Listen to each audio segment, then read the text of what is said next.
तुम्हें क्या हुआ है यास्मीन? कमाल है, तुम अब भी मुझसे पूछ रहे हो। बल्कि तुम्हें तो मुझसे माफी मांगनी चाहिए। क्या सलमा तुम्हारी गर्लफ्रेंड नहीं है? बताओ मुझे। किसने कहा ये तुमसे? सलमा ने।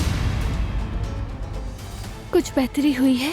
नहीं, आज अच्छी खबर मिलेगी इंशाल्लाह। फराद को जो गोली लगी उस पर एफ लिखा हुआ था। जवाहिर, मेरा ये नंबर कौन जानता है? शाहिद, फराद के हमले पर तुम्हारा हाथ है, मैं जानता हूँ। तुम अब मेरे सामने मत आना, वरना ऐसी सजा दूंगा कि याद रखो।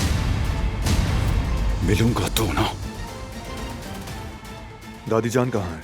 फराद को देखने गई है बेटा, बड़ी मुश्किल से डॉक्टर ने इजाजत दी है। मैं भी फराद को देखना चाहता हूँ। मैं तुम्हें बताऊंगी कि तुम कुदरत के और आयतन के बेटे हो बेटा। जान को, बारान को कैसे बताऊंगी कि मैंने कितना जुल्म किया है। तुम्हें अपने सगे भाइयों से जुदा कर दिया, कैसे बताऊंगी बेटा, कैसे?